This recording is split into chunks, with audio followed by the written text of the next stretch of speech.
मैं डॉक्टर राकेश जोड़ेगा, assistant professor Ratnarayan Agrawal government arts and commerce college Kolkata.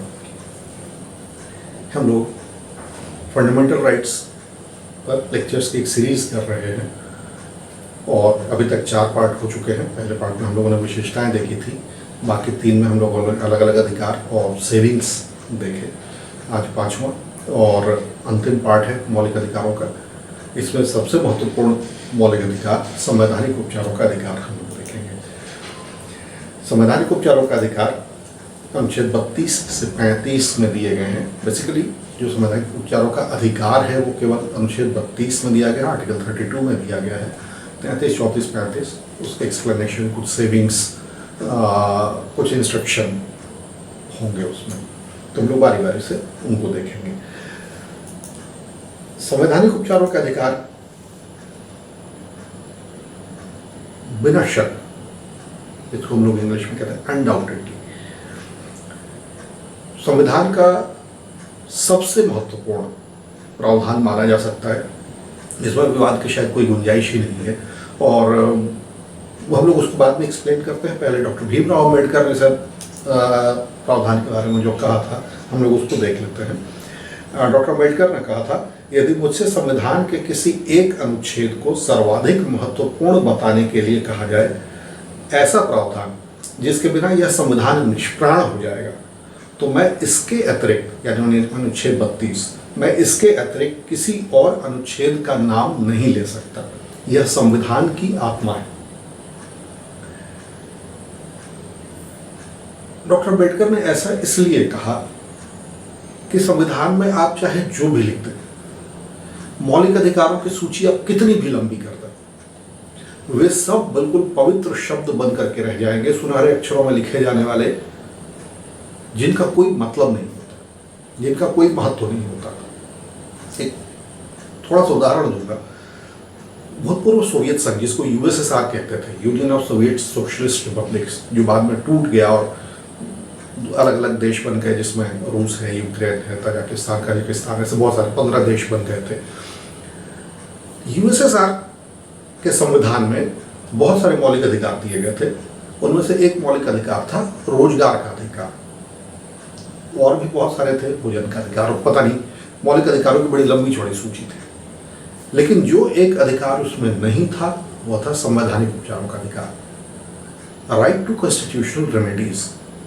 मुझे कोई एक अधिकार दिया गया और उसके बाद वो मुझे मिला नहीं, तो मुझे क्या करना चाहिए, मैं क्या कर सकता हूं? अगर इसी का प्रावधान नहीं हो तो जो मुझे दिया गया, उसके दिए जाने का कोई मतलब नहीं हो, केवल आश्वासन है, वो कहा गया कि हम आपको देंगे, लेकिन आप नहीं देते हैं तो उसका कोई उपाय नहीं है, उसका कोई निराकरण नहीं है, उसके लिए कोई सजा नहीं है। संविधान का अनुच्छेद 32 और ओवरऑल संवैधानिक उपचारों का अधिकार 32 से 35 तक, राइट टू कॉन्स्टिट्यूशनल रेमेडीज, ये गारंटी देते हैं कि हमारे बाकी के जो 5 मौलिक अधिकार दिए गए हैं, वे केवल किताबों में लिखे हुए सुनहरे शब्द, पवित्र शब्द नहीं है, वे वास्तव में मुझे, हमें मिलेंगे। जो नागरिकों को मिले हैं, सभी नागरिकों को, जो व्यक्तियों को मिले हैं, भारत भूमि पर रहने वाले गैर नागरिकों को भी, नागरिकों सहित गैर नागरिकों को भी मिलेंगे। संविधान की विशेषताएं, जो हम लोग पहले, मौलिक अधिकारों की विशेषताएं जो हम लोगों ने पहले भाग में देखा था, तो वहां पर एक शब्द आया था, मौलिक अधिकार प्रवर्तनीय है, दे आर जस्टिशिएबल। अनुच्छेद 32 यह इंश्योर करता है कि our fundamental rights are justiciable, हमारे मौलिक अधिकार न्यायालयों द्वारा, जुडिशरी द्वारा प्रवर्तनीय हैं, इम्प्लीमेंटेबल हैं। मेरा कोई मौलिक अधिकार नहीं मिलेगा तो हम जा सकते हैं कोर्ट में और उसको लागू करवा सकते हैं। तो संवैधानिक उपचारों का अधिकार इस रूप में बहुत महत्वपूर्ण है। बाकी कोई भी अधिकार कम या ज़्यादा कर दिए जाए, नए अधिकार दिए जाए, किसी एक अधिकार को, जैसे संपत्ति का अधिकार हटा लिया गया, उससे बहुत ज़्यादा फर्क नहीं पड़ता। संवैधानिक उपचारों का अधिकार प्राण हमारे मौलिक अधिकारों की। डॉक्टर अम्बेडकर ने संविधान की आत्मा कहा। मेरी दृष्टि में वे मौलिक अधिकारों के प्राण हैं। इसके बिना मौलिक अधिकार मृत शब्द हैं। अगर संवैधानिक उपचारों का अधिकार नहीं होगा तो हमारे बाकी के सारे मौलिक अधिकार, सारे fundamentals, they are dead letters. संविधान में लिखे गए हैं लेकिन जिनका कोई महत्व नहीं होता। अनुच्छेद 32(1) हम लोग यहीं से शुरू करते हैं। अनुच्छेद 32(1) कहता है मौलिक अधिकारों के प्रवर्तन के लिए, एनफोर्समेंट के लिए सर्वोच्च न्यायालय जाने का अधिकार होगा। यानी मौलिक अधिकार का हनन होता है तो संविधान के मौलिक अधिकारों का अध्याय कहता है, हम लोग हाईकोर्ट की बात बाद में करते हैं, मौलिक अधिकारों का अध्याय कहता है, भाग कहता है अनुच्छेद 32 से कि मैं सुप्रीम कोर्ट जा सकता हूं। और यह अधिकार किसको मिला है? यह व्यक्तियों को। सीधी सी बात है, हमारे बाकी के मौलिक अधिकार कुछ नागरिकों को दिए गए हैं, कुछ व्यक्तियों को दिए गए हैं।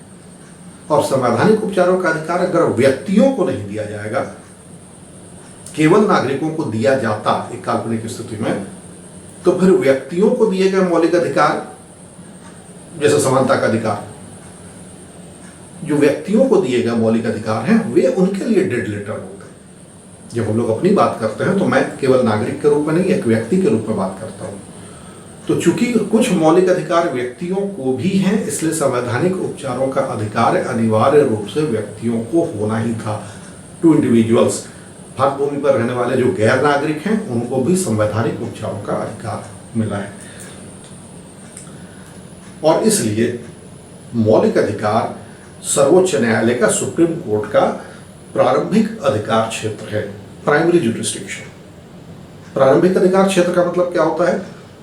वे मामले जो सीधे उसी स्तर के न्यायपालिका में सुने जाएंगे। जैसे हत्या का प्रकरण या ऐसा कोई प्रकरण जिसमें आजीवन कारावास या मृत्युदंड दिया जाना हो, वो डिस्ट्रिक्ट एवं सेशंस जज, जिला एवं सत्र न्यायाधीश या न्यायालय कहना चाहिए, जिला एवं सत्र न्यायालय का प्रारंभिक अधिकार क्षेत्र होता है। पहले वही सुनवाई होगी, उससे नीचे के किसी अदालत में नहीं हो सकती और ऊपर की अदालतों में अपील में जा सकते हैं, तो वो उसका प्रारंभिक अधिकार क्षेत्र होता है। तो वैसे ही मौलिक अधिकारों का प्रकरण सर्वोच्च न्यायालय का प्रारंभिक अधिकार क्षेत्र है। यह मामला सीधे सुप्रीम कोर्ट में जाएगा। मेरे किसी मौलिक अधिकार का हनन हो रहा है तो मैं सीधे सुप्रीम कोर्ट जा सकता हूँ। यह अधिकार मुझे मौलिक अधिकार नहीं मिला, यह हमारा मौलिक अधिकार है, अनुच्छेद 32(1) कहता है। और जब कोई व्यक्ति यानी नागरिक या गैर नागरिक, जब कोई व्यक्ति सुप्रीम कोर्ट जाता है अपने मौलिक अधिकारों को लागू करवाने के लिए, उसके किसी मौलिक अधिकार का हनन हो रहा है, उसको कोई मौलिक अधिकार सीमित किया जा रहा है या उसको बाधित किया जा रहा है, उसका उपभोग करने से उसको वंचित किया जा रहा है, being deprived from availing any fundamental rights, तो सर्वोच्च न्यायालय को डायरेक्शंस, ऑर्डर्स एंड रिट्स जारी करने का अधिकार होता है। निर्देश, आदेश एवं writ, directions, orders and writs. अब ये रिट कौन कौन से होते हैं? बंदी प्रत्यक्षीकरण, habeas corpus. Habeas corpus Greek word है। हबियस का मतलब होता है बॉडी, प्रेजेंटेशन, और कॉर्पस बॉडी को कहता है। टू प्रेजेंट बॉडीली, सशरीर उपस्थित करना। बंदी प्रत्यक्षीकरण हिंदी में हम लोग कहते हैं, लेकिन बिल्कुल शाब्दिक अर्थ कहा जाए तो इसका मतलब होता है सशरीर उपस्थित करना। यह किन मामलों में होता है? किसी व्यक्ति को गिरफ्तार किया गया, और आपको याद होगा हम लोग पहले स्वतंत्रता, दैहिक स्वतंत्रता के अधिकारों में देख चुके हैं अनुच्छेद 20 और 21 में, कि किसी भी व्यक्ति को गिरफ्तार किया जाता है तो 24 घंटे के भीतर उसको मजिस्ट्रेट के सामने प्रेजेंट करना जरूरी है। कोई व्यक्ति गायब है, मिसिंग है, लोगों का आरोप है कि साहब पुलिस ने अरेस्ट किया था, कागजों पर अरेस्ट नहीं दिखाया गया, या कोई और उठा करके ले गया, कोई जरूरी नहीं कि पुलिस ही ऐसा काम करे, और कहते हैं कि साहब उस व्यक्ति को उसके मौलिक अधिकार का हनन हो रहा है, उसकी स्वतंत्रता से बाधित किया जा रहा है, वो कहीं भी घूम सकता है, लेकिन उसको निरुद्ध किया गया है, उसको बांध लिया गया है, उसको निर्बाध भ्रमण से बाधित किया जा रहा है, जो उसका मौलिक अधिकार है अनुच्छेद 19 आर्टिकल 19। तो ऐसे मामलों में सुप्रीम कोर्ट, न्यायपालिका हबियस कॉर्पस की रिट जारी करती है, बंदी प्रत्यक्षीकरण का। जब हम लोग बंदी प्रत्यक्षीकरण कहते हैं हिंदी में, तो हमेशा ये पुलिस से ही रिलेटेड हो जाता है, लेकिन वास्तव में हबियस कॉर्पस ऐसे मामलों में भी होता है जहां पुलिस ने गिरफ्तार नहीं किया हो। कुछ दिनों पहले एक प्रकरण आया था छत्तीसगढ़ से, बहुत सारे बच्चे मिसिंग थे, जो हर साल कई बच्चे गायब हो जाते हैं और उनका कभी पता नहीं चलता। तो हाईकोर्ट ने, मैंने कहा था हम लोग हाईकोर्ट पर बाद में आएंगे, लेकिन फिर भी अभी उदाहरण के लिए हम लोग हाईकोर्ट देख लेते हैं। हाईकोर्ट ने निर्देश दिया था कि सभी बच्चों का पता लगाया जाए।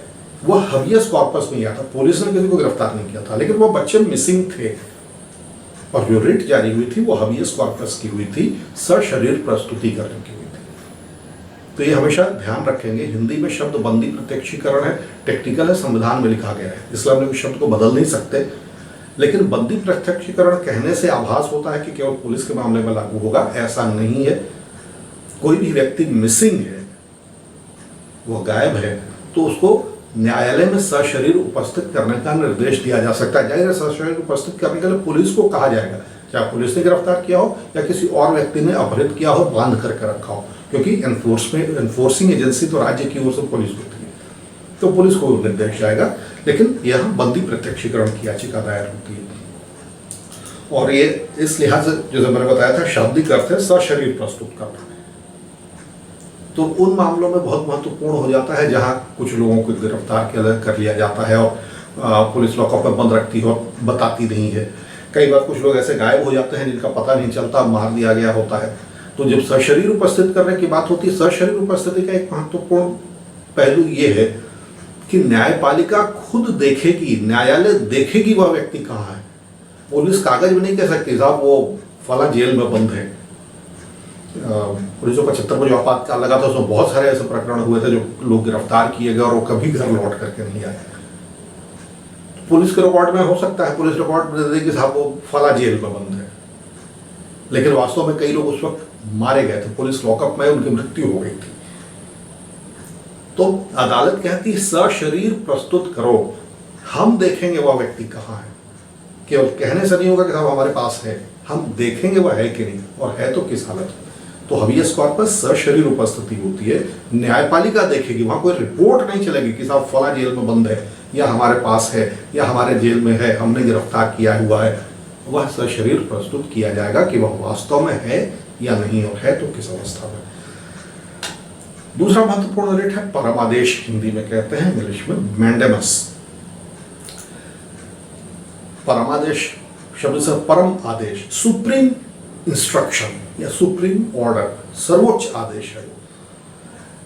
परम आदेश दिया जाता है अधीनस्थ न्यायालयों सहित किसी भी अधीनस्थ अधिकारी को। सुप्रीम कोर्ट के लिए सभी अधीनस्थ अधिकारी हैं, वो प्रशासनिक अधिकारी हो सकते हैं, वह न्यायपालिका हो सकती है, और अधीनस्थ न्यायपालिका हाईकोर्ट और हाईकोर्ट से नीचे की अदालतें। आमतौर पर अधीनस्थ न्यायपालिका उच्च न्यायालय से नीचे की अदालतों को कहते हैं। उच्च न्यायालय भी अधीनस्थ न्यायालय में नहीं आता, उनको उच्चतर न्यायालयों में हम लोग शामिल करते हैं। हायर जुडिशरी, हायर जुडिशरी में हाईकोर्ट और सुप्रीम कोर्ट आता है, लेकिन अधीनस्थ न्यायालयों से लेकर के अधीनस्थ प्रशासनिक अधिकारी या सुप्रीम कोर्ट के लिए सभी अधीनस्थ अधिकारी हैं।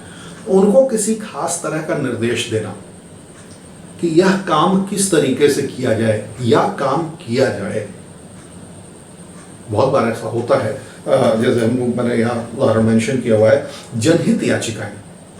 जनहित याचिकाएं प्रायः इसी से संबंधित होती हैं। जनहित याचिका आमतौर पर किस चीज के लिए लगाई जाती है? ये काम नहीं हुआ, यह करवाया जाए, या यह काम स्लो हो रहा है। छत्तीसगढ़ में रायपुर बिलासपुर के बीच की सड़क राष्ट्रीय राजमार्ग है, बहुत लंबे समय से बन रही, हर बार उसमें कोई ना कोई रोड़ा आता है। तो बिलासपुर उच्च न्यायालय ने अधीनस्थ अधिकारियों को निर्देश दिया कि इतने समय में इस काम को पूरा किया जाए। यह इंस्ट्रक्शन है।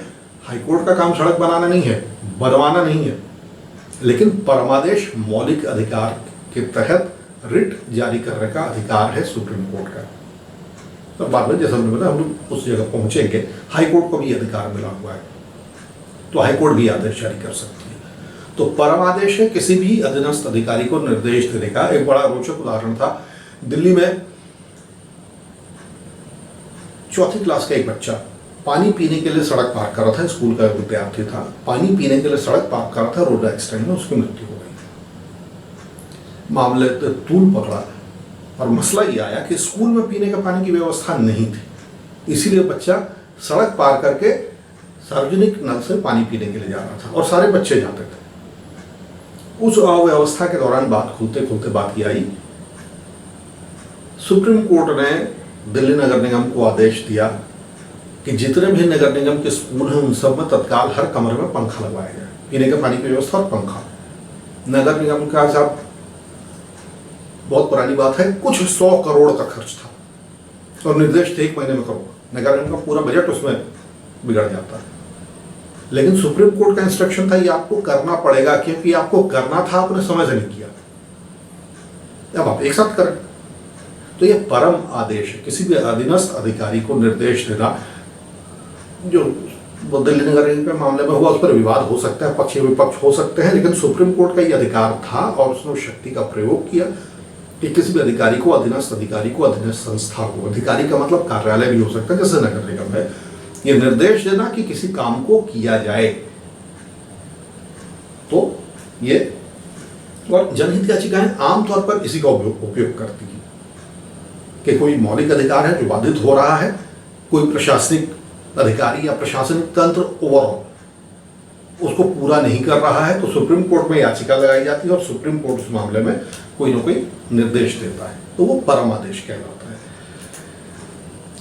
इसके ठीक उलट है प्रतिषेध, प्रोहिबिशन। प्रोहिबिट करना हम जानते हैं किसी चीज को रोकना, प्रतिबंधित करना, तो वही प्रतिषेध कहा गया, किसी भी चीज को प्रतिबंधित कर रहे। परमादेश के ठीक विपरीत है, किसी काम को नहीं करने का निर्देश। मान लीजिए हम कुछ ऐसा करने जा रहे हैं जिससे लोगों को लगे कि सब हमारे मौलिक अधिकार का हनन होगा। एक सड़क है और राज्य वहां पर एक दीवार खड़ी कर रहा है, उसको पार्क बनाना है और उसको जरूरत है, उसने सड़क पर दीवार खड़ी कर दी। लोगों के निर्बाध भ्रमण का मौलिक अधिकार, स्वतंत्रता का अधिकार, अनुच्छेद 19 उसका हनन हो रहा है। कोई याचिका लगाएगा, काल्पनिक स्थिति की हम लोग बात कर रहे हैं, तो कोर्ट ये निर्देश देगी कि अब यह काम आप नहीं करें। प्रतिषेध, प्रतिबंधित करना, जो परमादेश है कुछ करने का आदेश, प्रतिषेध उसका ठीक उल्टा है, प्रोहिबिशन उसका ठीक उल्टा है। यह काम आप नहीं करेंगे, कुछ करने से रोकना। कोई बिल्डिंग गिराई जा रही है, राज्य का कहना है कि सब वो कमजोर हो गई है, गिरने का खतरा है, कभी भी कुछ भी हो सकता है, तो लोग कहते हैं हम लोग कहाँ रहेंगे, तो सुप्रीम कोर्ट कह सकती है ये काम आप नहीं करें, तो वह प्रतिषेध हो सकता है। ये परमादेश के ठीक विपरीत है। किसी भी अधीनस्थ प्राधिकारी को वह करने से रोकता है जो उसके अधिकार क्षेत्र में नहीं है। बहुत सारे काम है जो अधिकार क्षेत्र में नहीं होते। एक उदाहरण है, मैं कॉलेज में पढ़ाता हूं, मैं प्राचार्य नहीं, मैंने किसी विद्यार्थी को कॉलेज से निकाल दिया, टीसी दे दी। टीसी जारी करना प्राचार्य का अधिकार है, मेरा नहीं। तो जो मेरे अधिकार क्षेत्र में नहीं है उसको करने से रोकना। मौलिक अधिकारों का हनन किसी के अधिकार क्षेत्र में नहीं है, तो मौलिक अधिकारों के हनन के संबंध में रोकना, या कोई भी ऐसा काम, मान लीजिए मौलिक अधिकारों के हनन का कोई मामला है और जिला एवं सत्र न्यायाधीश उसकी सुनवाई कर रहे हैं। प्रकरण जब आया तब तक मौलिक अधिकार का मामला नहीं था, लेकिन सुनवाई के दौरान उसमें कोई मौलिक अधिकार का मसला आता है और अदालत उसकी सुनवाई जारी रखती है, तो वो उसके अधिकार क्षेत्र में नहीं है, तो सुप्रीम कोर्ट उस पर रोक लगा सकती है, ये तुम्हारे अधिकार क्षेत्र में नहीं है, इसलिए तुम इसकी सुनवाई नहीं करोगे। वो प्रतिषेध है, प्रोहिबिशन, रोकना। चौथा अधिकार है अधिकार परीक्षा, को वारंटो। को वारंटो शाब्दिक अर्थ है बाई व्हाट अथॉरिटी, किस अधिकार से। अधिकार परीक्षा, परीक्षा कहते हैं पूछने को, अधिकार परीक्षा, किस अधिकार से आप ऐसा कर रहे हैं। जैसे मैंने वो उदाहरण दिया था जो मेरे अधिकार क्षेत्र में नहीं है उसके लिए रोकना, वैसे ही कुछ कर दिया तो पूछ भाई आपने किस अधिकार से कहा, आपने किसी विद्यार्थी को किस अधिकार से महाविद्यालय से निकाल दिया। या मान लीजिए मेरा ट्रांसफर नहीं हुआ और प्राचार्य ने मुझे महाविद्यालय से कार्यमुक्त कर दिया। ट्रांसफर का अधिकार शासन का है, प्राचार्य का नहीं है। प्राचार्य ने मुझे कार्यमुक्त कर दिया, तो वहां को वारंटो, अधिकार परीक्षा की बात आती है। बाई व्हाट अथॉरिटी, आपने किस अधिकार से कार्यमुक्त किया। कई बार अदालतें सीधे इस बात पर नहीं आती कि आपका अधिकार क्षेत्र नहीं है, कई बार पूछा जाता भाई आप बताइए आपने किस अधिकार से ऐसा किया। अगर वो साबित कर सकता है तो ठीक, और नहीं तो आदेश गलत साबित होगा। शाब्दिक अर्थ है किस अधिकार से, आपने कोई भी कार्य किया तो किस अधिकार से किया। तो अधिकार परीक्षा का मतलब ही कहीं ना कहीं वो प्रतिषेध की ही बात होती है, उसी की ओर बढ़ता हुआ कदम होता है। उसका। और पांचवा है सर्ट्यूररी उत्प्रेषण। उत्प्रेषण या सर्ट्यूररी का मतलब है किसी भी चीज को वरिष्ठ स्तर पर भेजना। सुप्रीम कोर्ट का लगे कि कोई ऐसा मसला है मौलिक अधिकारों से जुड़ा हुआ या किसी भी और बात से जिसमें अधिक विचार की आवश्यकता है या वरिष्ठ स्तर पर विचार की आवश्यकता है, तो वो उत्प्रेषण सर्ट्यूररी की रिट जारी करती है। मैं कोई प्रकरण देख रहा हूं लेकिन न्यायपालिका को लगता नहीं साहब ये बहुत जूनियर है, ये इसको नहीं समझ सकेगा, नहीं हैंडल कर सकेगा। जूनियर होने का मतलब परिदृश्य छोटा होता है, उसके इम्प्लीकेशन, उसके मायने ज्यादा बड़े हो सकते हैं और ये उतना नहीं समझ सकता है क्योंकि इसके पास वो अधिकार क्षेत्र नहीं, वो विजन नहीं है। इसलिए वरिष्ठ स्तर पर उसके बारे में चिंतन किया जाए। कोई ऐसी चीज जिसके रेमिफिकेशंस ज्यादा हो तो वो वरिष्ठ स्तर पर चिंतन किया जाए। यह न्यायपालिका के मामले में भी हो सकता है। अधीनस्थ न्यायालय में लोअर कोर्ट में कोई मामला है और सुप्रीम कोर्ट को लगे कि नहीं ये मामला ज्यादा बड़ा है, इसको डिस्ट्रिक्ट जज को सुनना चाहिए या हाई कोर्ट को सुनना चाहिए या सुप्रीम कोर्ट को सुनना चाहिए, तो वो उत्प्रेषण सर्ट्यूररी की रिट जारी करते हैं कि आप नहीं सुनेंगे, आप इसको वरिष्ठ अधिकारी के पास भेज दीजिए या वरिष्ठ न्यायालय को भेज दीजिए। तो जो निर्देश होता है उसके आधार पर होता है। तो ये 5 रिट जारी करने के अधिकार सुप्रीम कोर्ट को मिले होते हैं। तो उत्प्रेषण में जैसे मैंने लिखा है इसमें अधीनस्थ न्यायालय भी शामिल होता है, केवल अधीनस्थ अधिकारी नहीं है कि सबऑर्डिनेट है। कलेक्टर निर्देश ले रहे हैं, फिर कलेक्टर को लगता है कि नहीं ये जो मामला है ये केवल जिले का मामला नहीं है, इसलिए इसको शासन के स्तर पर निर्णय लिया जाए। तो वहां उत्प्रेषण आएगा कि साहब कलेक्टर इस पर निर्णय नहीं लेंगे, इस पर राज्य निर्णय लेगा, शासन के स्तर पर लिया जाए। तहसील पर कोई निर्णय लिया जा रहा है, पता चलता है कि नहीं ये तहसील का मामला नहीं है, ये ज्यादा बड़ा है, जिले के स्तर का है, तो उस पर कलेक्टर निर्णय ले। तो किसी भी नीचे से ऊपर के स्तर पर, वैसे ही न्यायालयों के मामले में अधीनस्थ न्यायालय सुन रही है, डिस्ट्रिक्ट जज को सुनना चाहिए या हाई कोर्ट को सुनना चाहिए। डिस्ट्रिक्ट जज सुन रहे हैं, हाई कोर्ट को सुनना चाहिए या सुप्रीम कोर्ट को सुनना चाहिए। तो वहां पर सर्ट्यूररी रिट ऑफ सर्ट्यूररी जारी होती है, उत्प्रेषण का रिट जारी होता है। तो ये अनुच्छेद 32(1) में जो 5 रिट जारी करने की अधिक शक्तियां सुप्रीम कोर्ट की, उनका जिक्र था। 32(2) में शासन को अधिकार दिया गया, राज्य को यह अधिकार दिया गया है। यहां पर राज्य भी नहीं कहना चाहिए क्योंकि राज्य की परिभाषा जो अनुच्छेद 12 में दी गई है उसमें राज्य सरकार, राज्य व्यवस्थापिका भी शामिल है, लेकिन यहाँ पर केवल संसद को अधिकार है।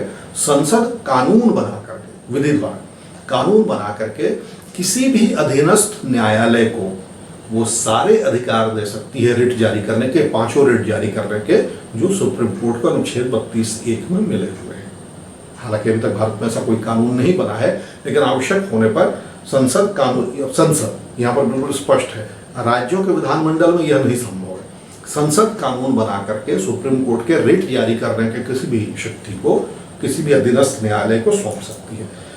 किसी भी, जरूरी नहीं कि सबको दे दी जाए, हो सकता है डिस्ट्रिक्ट जज को दिया जाए, जिला एवं सत्र न्यायाधीश न्यायालय जो होगा उसको अधिकार होगा रिट जारी करने का। मैं काल्पनिक बात कर रहा हूँ, अभी तक ऐसा कोई कानून बना नहीं है भारत में, लेकिन अगर कभी बनता है तो यह संसद का अधिकार होगा।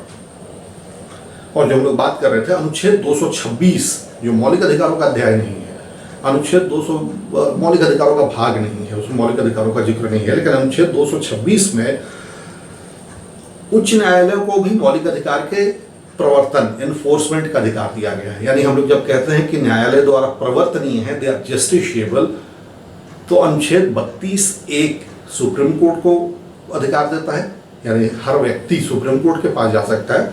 अनुच्छेद 226 यही अधिकार हाई कोर्ट को भी देता है।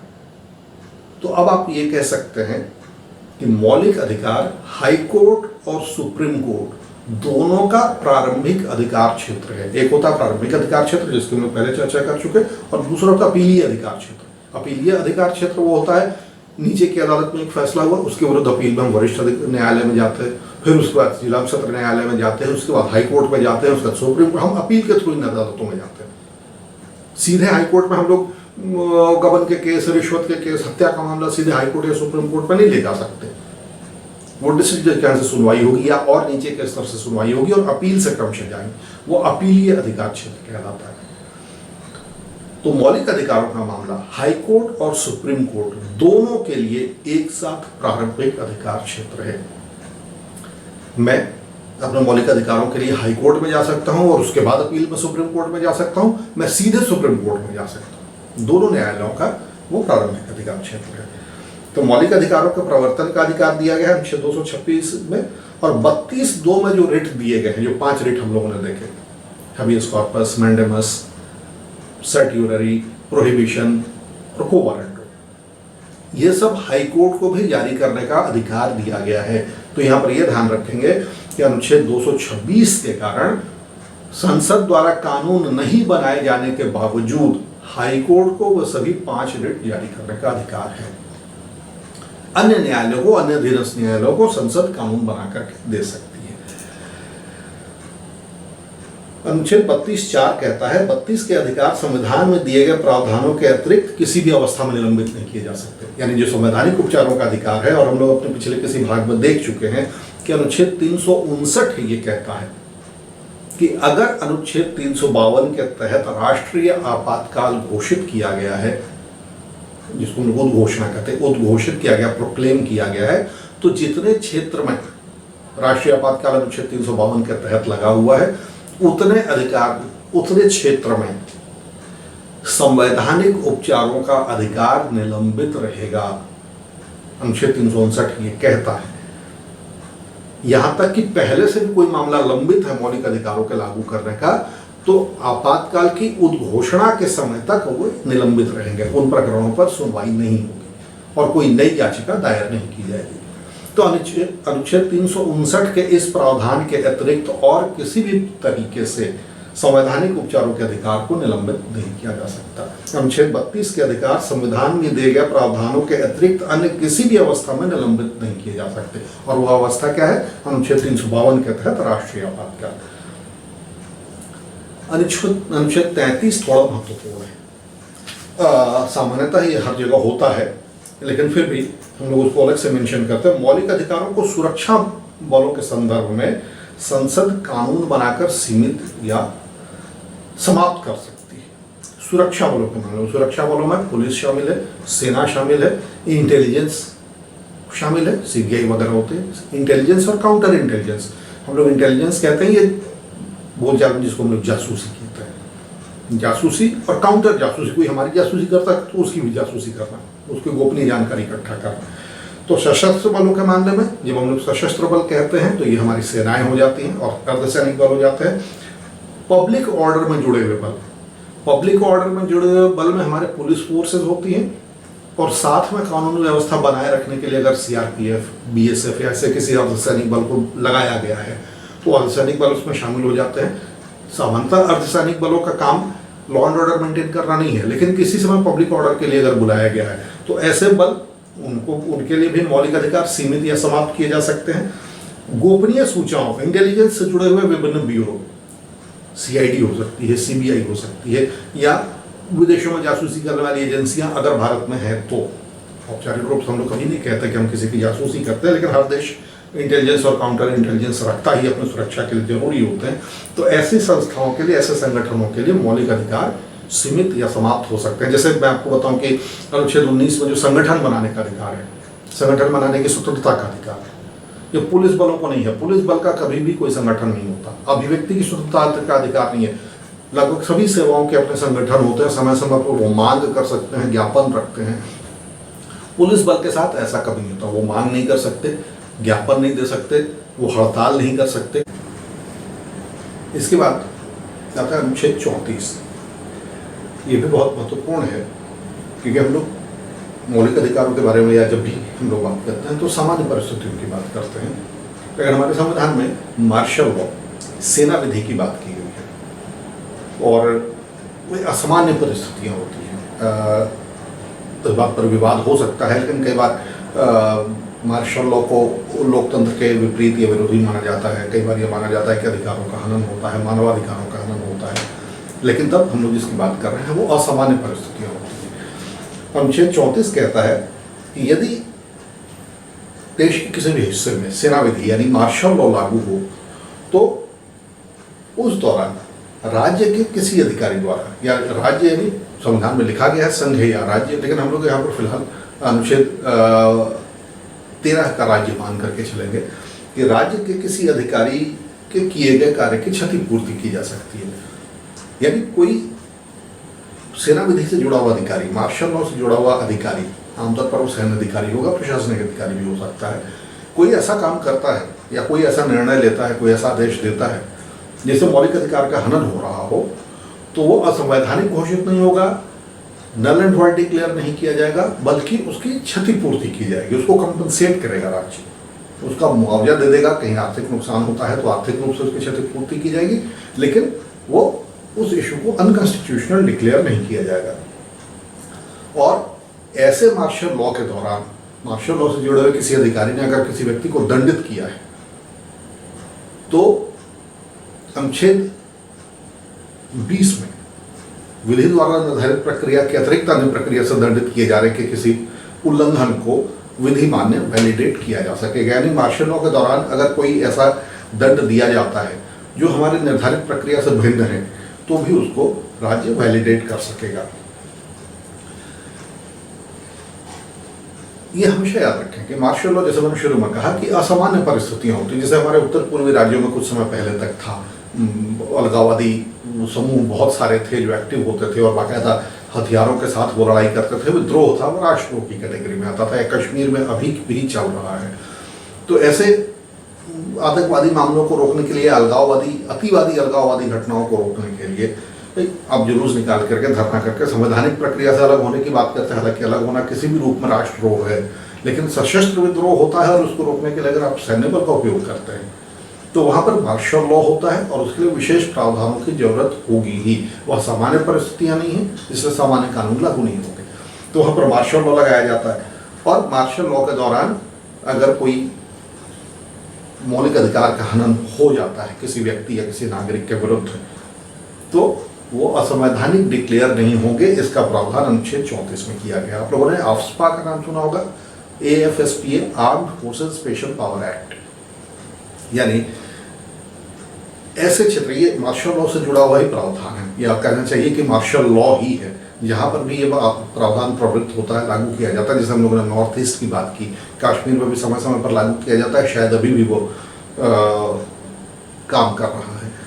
तो वहाँ पर सेना को विशिष्ट शक्तियाँ दी जाती हैं। Armed forces special power act एक कानून है जो हमारे सशस्त्र बलों को विशिष्ट शक्तियाँ प्रदान करता है, और वे शक्तियाँ मौलिक अधिकारों के विपरीत हो सकता है जाती हों, तो उनको वैलिडेट किया जाएगा। वो मार्शल लॉ के द्वारा अनुच्छेद 34 में होता है। आप लोगों ने नाम सुना होगा एरोन शर्मिला का, और नाम से अगर याद ना हो तो आप चेहरा याद करने की कोशिश करें। फोटो में एक महिला जिसके नाक में पाइप लगा हुआ था। एरोन शर्मिला ने उत्तर पूर्वी राज्यों में AFSPA, armed forces special power act लगाए जाने का विरोध किया था। उसके विरुद्ध उन्होंने भूख हड़ताल की थी। दुनिया की शायद सबसे लंबी भूख हड़ताल थी वो। हालांकि भूख हड़ताल उनका तोड़वाया गया, उनको पाइप के द्वारा भोजन दिया जाता था, लेकिन उन्होंने लंबे समय तक, कई सालों तक भोजन नहीं किया था। उनको उसी पाइप के द्वारा लिक्विड फूड दिया जाता था और वो आंदोलन उनका चलता रहा था। बहुत बाद में जाकर के उन्होंने अपना आंदोलन वापस ले लिया। लोकतांत्रिक धारा में भी वो लौट आई हैं, लेकिन वो जो जिस चीज़ का विरोध कर रही थी वो armed forces special power act था। उनका ये मानना था कि मौलिक अधिकारों का हनन होता है, लेकिन मसला फिर वही आता है कि जब विशिष्ट परिस्थितियाँ होती हैं तो उसके लिए विशेष कानूनों की जरूरत होती है। तो वो AFSPA का मसला यहाँ पर नहीं है, फिलहाल संवैधानिक उपचारों के अधिकार का मसला है। मार्शल लॉ के दौरान मौलिक अधिकार सीमित हो सकते हैं और वहाँ पर संवैधानिक उपचारों का अधिकार काम नहीं करेगा। जो मार्शल लॉ में दंड दिए जाते हैं उसको वैलिडेट करेगा राज्य किसी कानून के द्वारा, और अगर कोई ऐसा हानि किसी व्यक्ति की होती है तो राज्य उसकी क्षतिपूर्ति करेगा, लेकिन उस व्यक्ति को दंडित, उस अधिकारी या कर्मचारी को दंडित नहीं किया जाएगा, उसके कार्य को असंवैधानिक नहीं किया जाएगा। अनुच्छेद 35 का की हम बात करेंगे, हमारे मौलिक अधिकारों के आखिरी दो प्रावधान। अनुच्छेद 35 का ये कहता है कि अनुच्छेद 16(3) यानी अवसर की समानता, अनुच्छेद 32(3), 33 और 34 के संदर्भ, यानी हम लोग जो 32(3) जिसमें सशस्त्र बलों के लिए मौलिक अधिकार सीमित किए जा सकते हैं, 33 और 34 मार्शल लॉ से रिलेटेड ये सारी चीज़ें जो हैं, इनको लागू करने के लिए और मौलिक अधिकारों के भाग में ऐसे प्रावधान जिनमें दंड दिया जा सकता हो, तो दंड देने के लिए कानून बनाने का अधिकार संसद को दिया गया। जैसे अवसर की समानता के लिए अनुच्छेद 32, 33 और 34 को लागू करने के लिए, या मौलिक अधिकारों के अध्याय में अपराध घोषित, जैसे आपको याद होगा छुआछूत समाप्त किया गया। मौलिक अधिकार कहता है कि छुआछूत दंडनीय होगा, तो संविधान ने कहा दंडनीय होगा, लेकिन संविधान में कभी भी दंड का प्रावधान नहीं होता कि क्या दंड दिया जाएगा, किस तरह से निर्धारण किया जाएगा। उसके लिए अलग प्रक्रिया है, उसके लिए अलग कानून होता है, सीआरपीसी होती है, आईपीसी होती है और दूसरे तमाम कानून होता है। संविधान इसकी बात नहीं करता कि कितना दंड दिया जाएगा, कैसे सुनवाई होगी, कैसे आरोप लगाए जाएंगे, उसने कहा दंडनीय होगा। तो बाकी की सारी चीजें कि किस प्रकार दंडनीय होगा, यह कौन तय करेगा? संसद करेगी। हम संसद को अधिकार दिया गया है, ये जोर देने का मकसद ये है कि विधानमंडलों, राज्यों की विधानसभा या जहाँ विधानमंडल है वहाँ विधानमंडल को यह अधिकार नहीं होगा। इन सब के संबंध में कानून केवल संसद बनाएगी। और अनुच्छेद 35 ख कहता है कि 35 क के संदर्भ में, यानी कि इन सब को लेकर के कानून बनाने के लिए अगर कोई कानून पहले से है जिनसे ये प्रावधान लागू होते हैं या वो दंड देने का उल्लेख होता है, तो वे तब तक लागू रहेंगे जब तक उनको समाप्त नहीं किया जाता या संशोधन के बाद उनको बदल नहीं दिया जाता है। जब हमने अपना संविधान बनाया तो बहुत सारे कानूनों के बारे में संविधान में उल्लेख कर दिया गया कि हाँ ये फला कानून था तो ये लागू रहेगा, फला कानून था वो संशोधित होगा। ये सारी चीज़ें उनको वैलिडेट किया जाता है। एक पुरानी व्यवस्था थी, ब्रिटिश संसद ने कोई कानून बनाया था, पहले के जितने भी कानून ब्रिटिश संसद ने बनाए थे। जब हमारा संविधान लागू हो गया, हमारी व्यवस्था हो गई, हमारे संसद आ गए, तो क्या वो कानून वैलिड रहेंगे? तो संविधान ने उनको वैलिडेट किया, उनको कहा कि हाँ वो विधिमान्य रहेंगे। तो वैसे ही 35 ख में यह कहा गया कि अगर कोई कानून पहले से बना हुआ है तो जब तक वो समाप्त नहीं कर दिया जाता या उसको संशोधित नहीं कर दिया जाता है, तब तक उसी रूप में वो प्रवृत्त रहेगा, लागू रहेगा। तो ये हमारे संवैधानिक उपचारों के अधिकार थे। अनुच्छेद 32 से 35 तक अधिकार मूलतः 32 में दिए गए हैं। 33, 34 और 35 उसके इम्प्लीकेशंस है, सशस्त्र बलों पर किस रूप में लागू होगा, मार्शल लॉ के प्रावधान क्या होंगे और कानून बनाने की सारी बातें, वो एंसिलरीज हम लोग कह सकते हैं। और इसके साथ ही मौलिक अधिकारों पर हमारे जो लेक्चर्स की सीरीज थी वो इसके साथ समाप्त होती है। इतने लंबे लेक्चर के दौरान हो सकता है कुछ बातें छूट गई हों, हो सकता है किसी चीज़ में आपको और ज़्यादा क्लैरिफिकेशन की जरूरत हो। अगर आपके कोई सुझाव आते हैं, कोई डिमांड आती है, तो उसको हम लोग एक बार फिर से डिस्कस कर सकते हैं, किसी मुद्दे को नए सिरे से देख सकते हैं। फिलहाल मौलिक अधिकारों के बारे में इतना ही।